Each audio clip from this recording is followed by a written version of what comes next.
A big storm headed to the western part of Alaska tonight. As we start with meteorologist Christina Campbell, who has the latest on that situation, as well as a first look at our forecast. Christina? Yes, Joe, we do have a big storm that's brewing. A forecast in just a bit. All right, we all look forward to that. Thank you so much. State troopers are investigating after human remains were found Thursday southwest of King Salmon.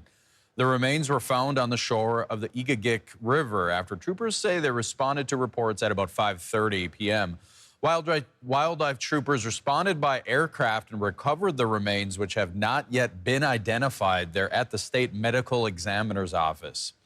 The driver of an SUV was taken to a Ketchikan area hospital also on Thursday afternoon after a head-on collision with a commercial vehicle.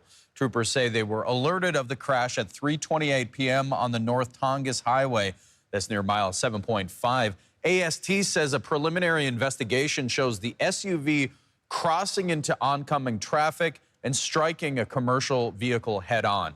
Troopers say no one was killed and alcohol was not a factor as the crash remains under investigation.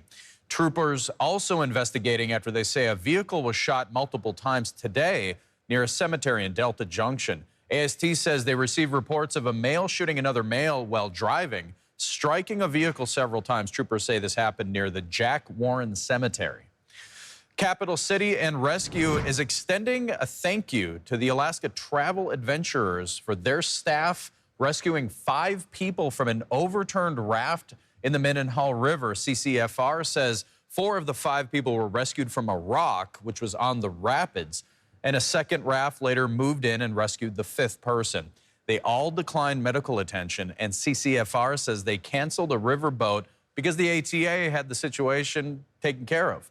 CCFR said, quote, CCFR reminds people our glacier and rivers, while beautiful, are unforgiving. A beautiful day can quickly turn into tragedy by being unprepared, overestimating our abilities. U.S. military veterans die every day in Alaska. That's according to a man who spends much of his life helping those suffering from post-traumatic stress disorder. Olivia Nordyke joins us now with how Pastor Stephen McReynolds says he helps veterans with PTSD. Olivia? U.S. Army combat veteran Stephen McReynolds says on average 2 veterans die each day in Alaska. McReynolds says he knows too well how hard some vets struggle after leaving the military. He says his own experience led him to initiate the Alaska Veterans Association, of which he offers a crisis hotline to veterans. 1 year after establishing the organization, McReynolds says he's estimated that he's been in contact with at least 100 veterans and says the work to help his peers often starts the moment he wakes up. The crisis line for his organization rings right to his personal phone, and he wants people to take advantage of it. Quit trying to do it on your own. You're not designed to do it on your own. You're not. And when you do it on your own, you fail. There was a memorial ride last night from Peters Creek to Wasilla in honor and to remember the life of a retired combat veteran, Jeremy Ruegge, who also suffered from post-traumatic stress disorder. Photojournalist Jeremy Kashatok has the story. Jeremy was an amazing man. His passion was his country and motorcycles. So Jeremy was in the Army. He served his country and retired at the end of 2014 honorably. Got out and had a love for motorcycles. So he went to school at MMI, which is a school to be a mechanic to work on motorcycles, on Harleys. So as you can see, this was proper final send out from my husband. 2 veterans a day in this state take their lives because of PTSD and trauma. Alaska Veterans Association offers counseling to the root cause to help, to get them over that stuff, get them past the PTSD without the drugs, without the self-medication. The event taking place today is because a soldier, retired soldier, suffered PTSD. Staff Sgt. Ruegge. Staff Sgt. Jeremy Ruegge.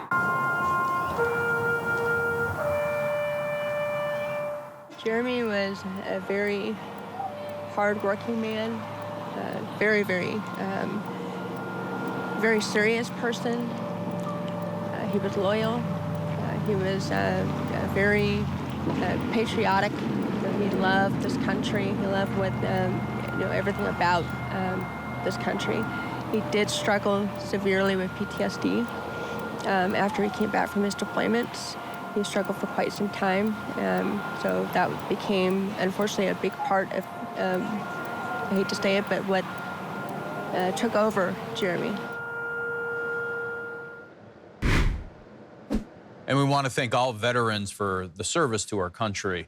And they want you to know as well that you're not alone. And if you or someone you know is struggling with mental health challenges, if they're threatening self-harm or you're just worried about a family member or a friend, you can call the free National Crisis and Suicide Lifeline. That's all you have to do is dial 988, and that number will connect you with free, confidential emotional support 24 hours a day, 7 days a week here in the U.S.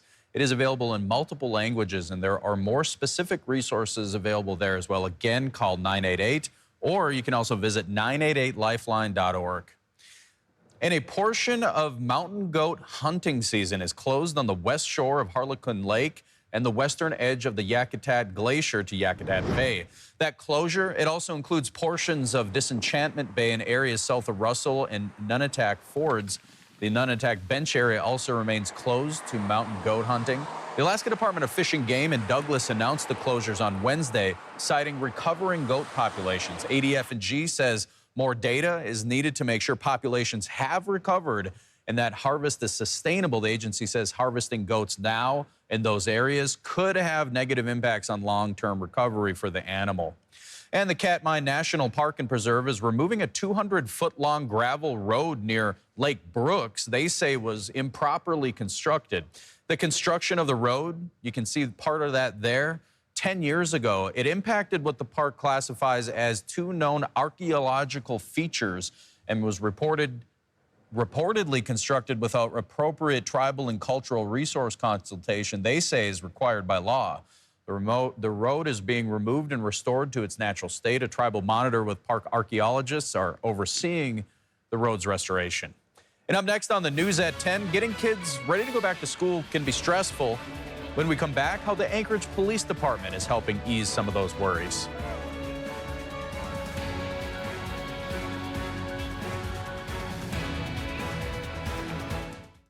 70s in the forecast in early August. Please, if you're out there and you don't have to work this weekend, enjoy that weather for us because it sounds beautiful. Yeah, we got to work, but you can get out and enjoy the sunshine. Lower 70s for the next 2 days, but wet weather moves in Monday night, and then Tuesday, Wednesday, Thursday, rain likely. Could be pouring at times, but sunshine next weekend. All right, we look forward to that. Thank you, everybody, for watching on this Saturday. Have a beautiful night.